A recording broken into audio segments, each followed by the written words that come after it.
This is a photo of Polanyi about 1937 when he was 46 years old and was professor of physical chemistry at Manchester University. This is about the time that Polanyi turned more seriously to philosophy. Here's another photo from about 1940, Polanyi in his laboratory with another prominent chemist, G. Edwards.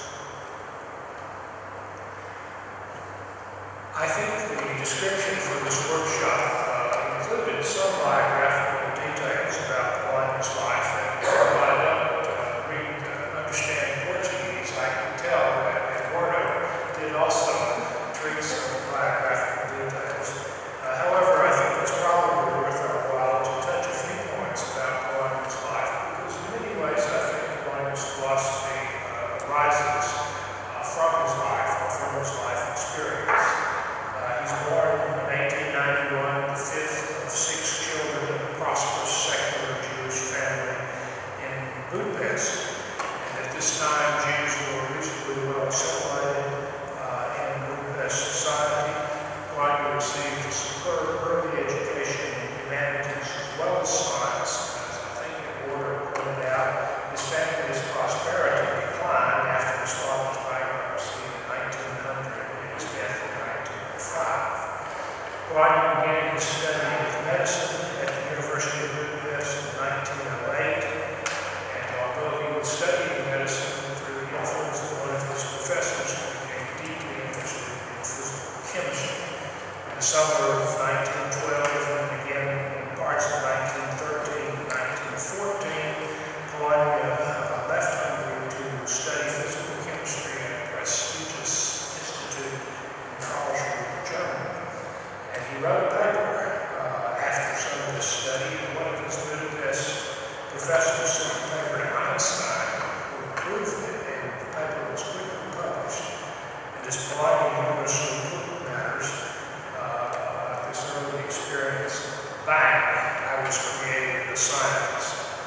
He did, however, finish his medical training in April of 1913 and was a physician in the Austro-Hungarian army during World War I, but his own health was delicate, and for part of his time in the army, he was himself hospitalized. He had light duty at other times, and he was able, perhaps because of his own illness, to continue his correspondence with Einstein, to pursue some chemistry research projects and publish a few papers. And one of these papers he turned into his PhD thesis in chemistry, which he received in 1919. After the war, very briefly, Polanyi served in the Hungarian Ministry of Health, but the liberal government was quickly supplanted by a communist government. Anti-Semitism was on the rise. Polanyi left Hungary to go back to Karlsruhe, Germany, and his research in physical chemistry. Because his research as a chemist was so outstanding, he was offered a position in 1920 at the Kaiser Wilhelm Institute, and he spent 13 wonderful years at these scientific institutes. And at the time, they were among the best research facilities in the world. And these were probably Polanyi's happiest years. And many of the things that Polanyi said about science and science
This is the cover of the 2005 Polanyi biography published by Oxford Press, and I recommend it to you. One of the biographers, I'll tell you, was a physicist, so it goes through in great detail Polanyi's scientific work as well as his philosophy. And the title, of course, reflects Polanyi's double life, Michael Polanyi, scientist and philosopher. Okay, let's turn into the ideas of Michael Polanyi. And what I want to do is show you some provocative quotations. Some of these will be translated into Portuguese. And the first quotations really try to address this question.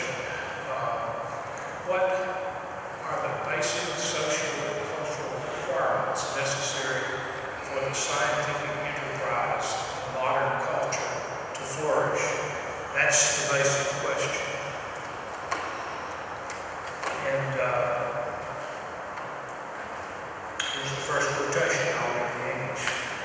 Science and generally the independent search for truth is destroyed when political liberty falls. By its very nature, such religious, political, and scientific thought must claim superiority to temporal power. The link between science and liberty is completely reciprocal. While the profession of truth needs for its protection a free institution of democracy, these institutions themselves must decay and fall if people abandon their belief in reason.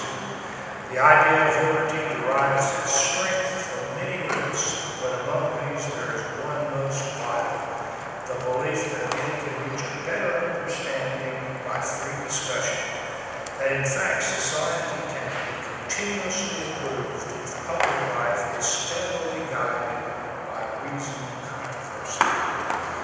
These quotations come from a 1937 letter that was published in Nature.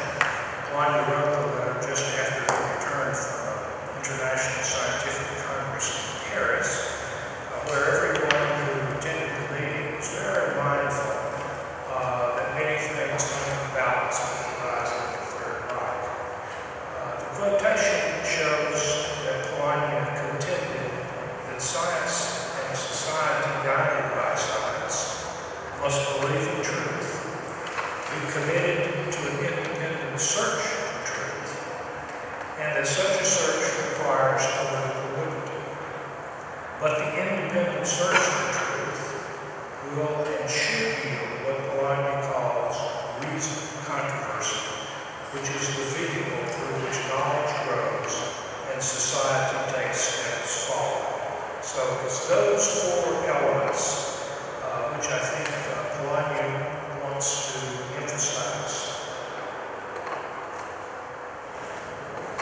The second cluster of quotations that I want to show you are really about Polanyi's ideas about order and about his criticisms of much of the thinking about order in modernity.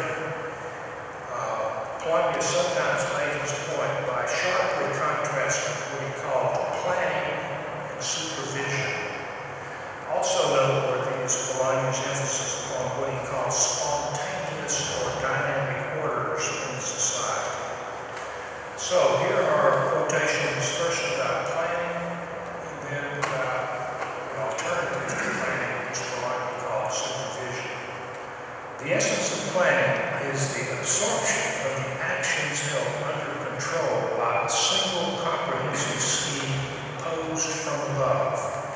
It is the coordination of these actions by means of vertical lines of authority which impose a specific task on each subordinate unit. Supervision presupposes human activities which are initiated from a great multitude of centers, and it's aimed at regulating these manifold impulses in conformity with their inherent purpose. In the good society, the cultivation of widely dispersed sources of initiative is essential, and mental communications are open throughout the community. Public supervisory powers are in fact the vital safeguards of independent forces of initiative in society, the integrity of which they are to protect against private corruption as well as against oppression by collectivist tendencies of the state. Well, in the 20s, 30s, and 40s, of course, scientists and other citizens were very attentive to things going on in the Soviet Union and later in Germany and Italy. And in Polanyi's account, actually communism and fascism have much in common in terms of the way they try to organize human activity. Both communists and fascists widely regarded as advocates of totalitarian government.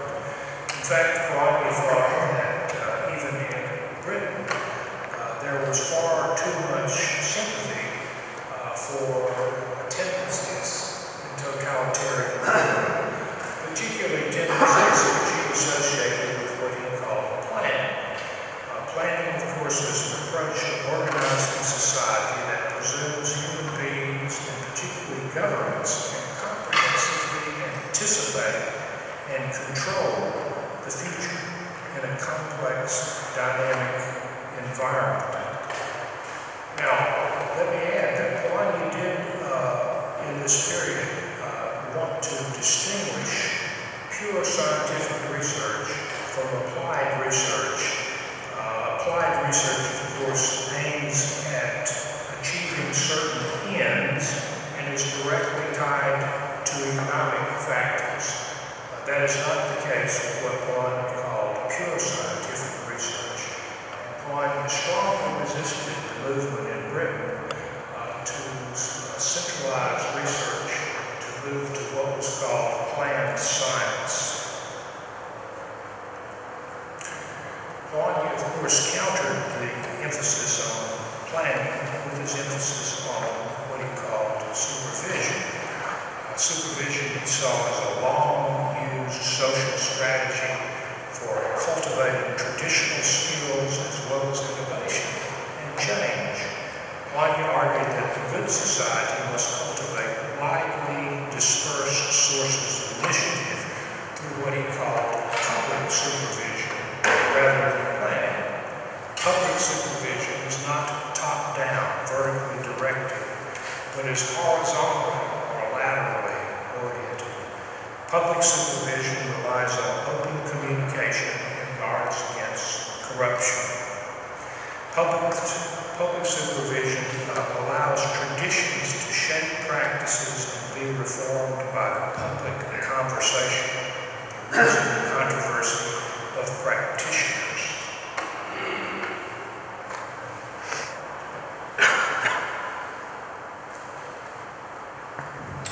One more slide on just thinking about organization. When order is achieved among human beings by allowing them to interact with each other on their own initiative, subject only to laws which uniformly apply to all of them, we have a system of spontaneous order in society. This self-coordination justifies their liberty, public grounds. Polanyi thought in society there were many systems of spontaneous or dynamic order, and that these systems relied upon what he called self-coordination. Many social tasks in society are carried out by persons acting in the context of relatively autonomous and dynamic social networks or subcultural networks. That is, within orders or networks of skillful persons who interact with a certain amount of independence and discretion. The activities of many members of the dynamic order are coordinated without external compulsion, because members have common guiding principles and values that promote ongoing public conversation and self-transformation in the order. Now, Polanyi thought that they were especially important in society intellectual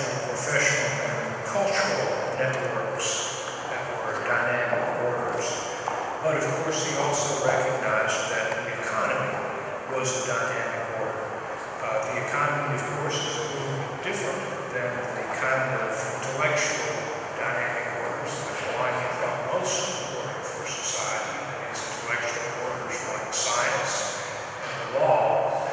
The economy is a very broad, in some ways, simple dynamic order that depends upon competition, which pricing through the use of money allows.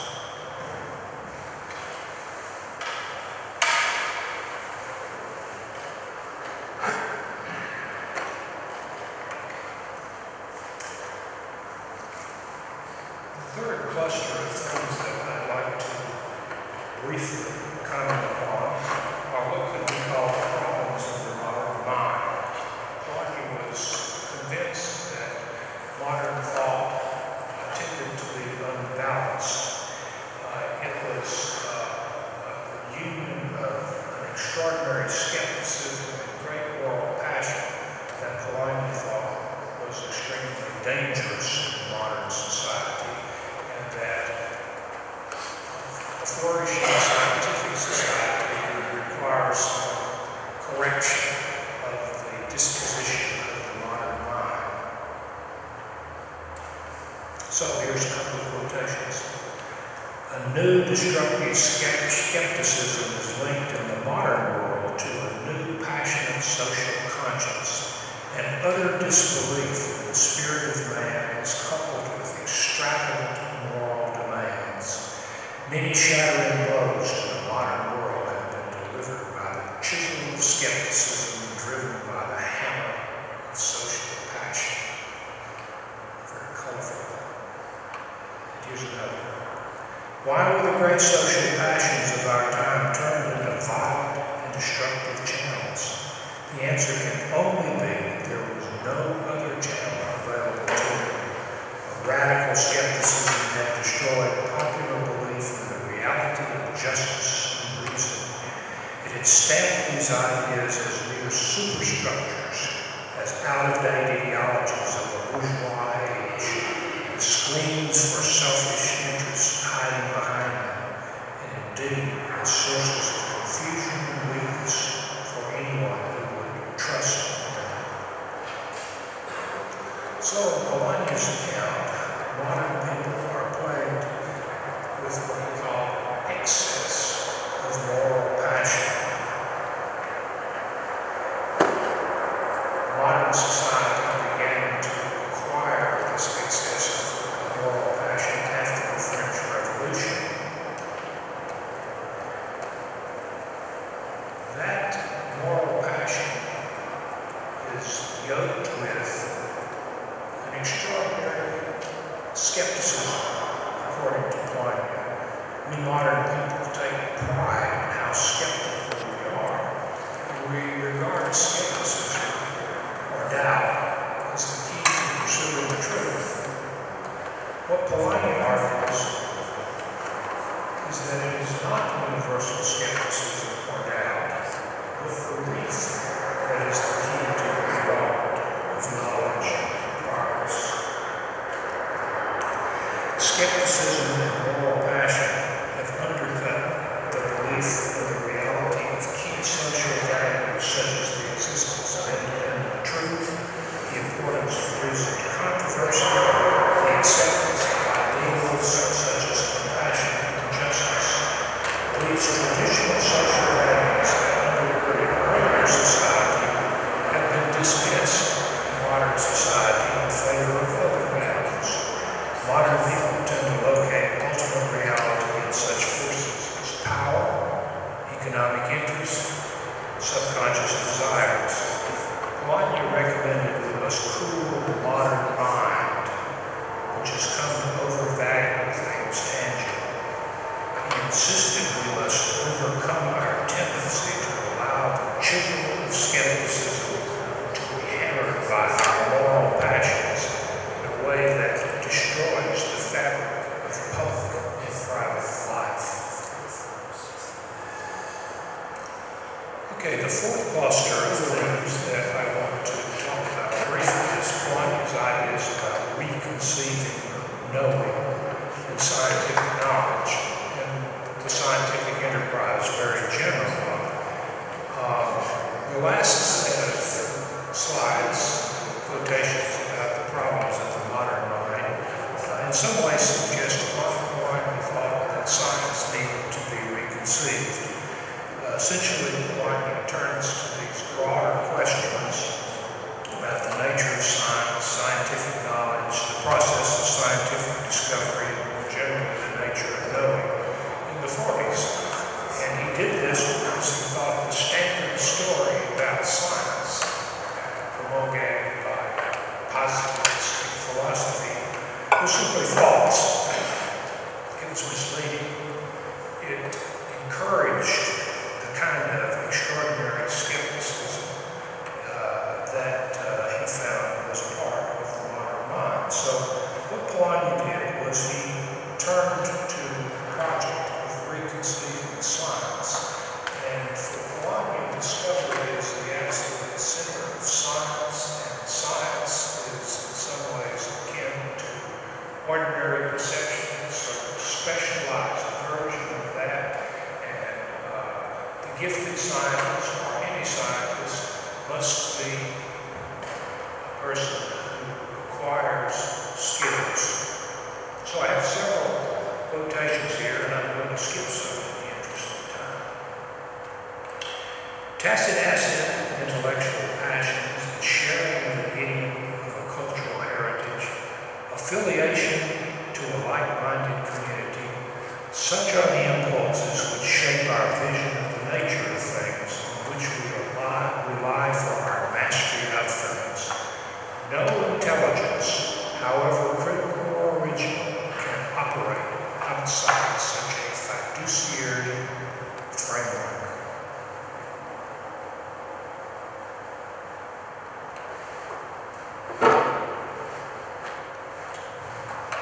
We must revise our ideal of science by acknowledging skills and connoisseurship as valid, indispensable, and definitive forms of knowledge.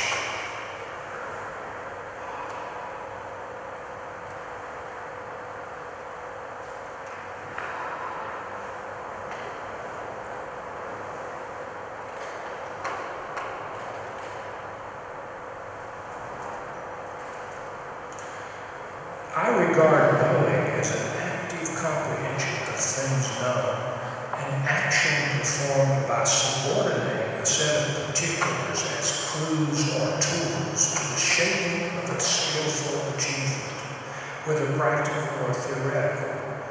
We may then be said to become subsidiarily aware of these particulars within our focal awareness of the coherent entity that we achieve.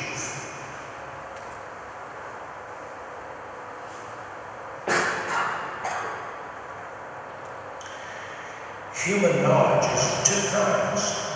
What we usually describe as knowledge is set out in written rules, maps, or mathematical formulae, is only one kind of knowledge, while unformulated knowledge, such as we have of something we are in the act of doing, is another form of knowledge.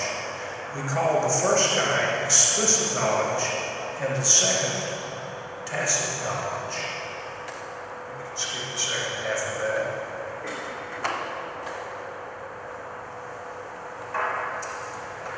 We may distinguish between the personal in us, which actively enters in our commitments, and our subjective states, in which we merely endure our feelings.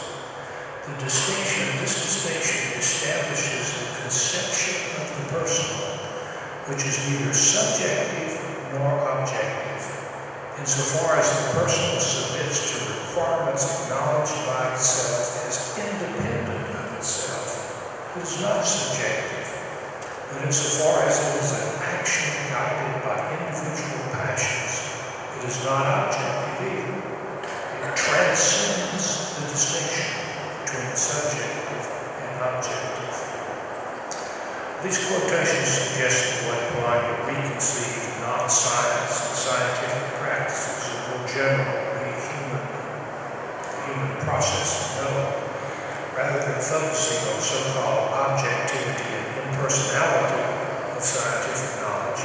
Polanyi emphasized the scientific inquiry and the extraordinary skills of the master scientist who makes discoveries. Scientific knowing is a form of specialized perception, according to Polanyi. Scientific inquiry is infused by and informed by intellectual passions. Such passions drive the quest for discovery. Polanyi called his new vision of science, and generally of human knowledge, a fiduciary philosophy. Scientific knowledge, and indeed all knowledge in Polanyi's model, has a form two structure. The person's fund of subsidiary knowledge is learned in trusting interaction with others in a like-minded community. Scientists and all human beings are creatures who have what Polanyi dubbed personal knowledge. But personal knowledge is not merely whimsically subjective. Personal knowledge is backed by commitment. It is held with universal intent.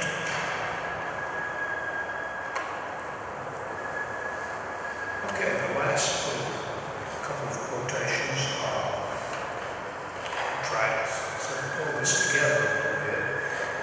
This is what I call Polanyi's comprehensive vision of science, technology, and society. And I use the term comprehensive to point to Polanyi's effort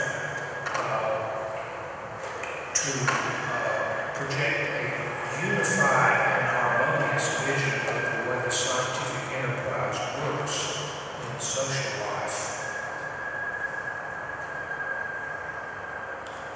Scientific tradition derives its capacity for self-renewal from its belief in the presence of a hidden reality, of which current science is one aspect, while other aspects of it are to be revealed by future discoveries.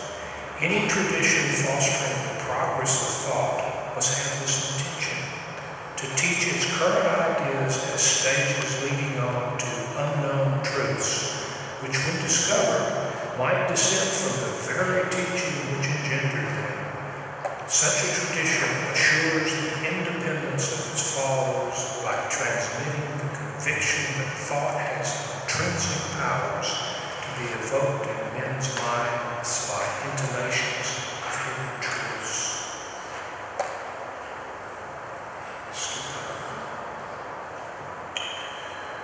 We must somehow learn to understand and so to tolerate, not to destroy, the free society. It's the only political engine yet devised that frees us to move in the direction of continually richer and fuller meanings. That is to expand limitlessly the firmament of values under which we dwell, and which alone makes the brief span of our mortal existence truly meaningful for us through our pursuit of all those things that bear on eternity.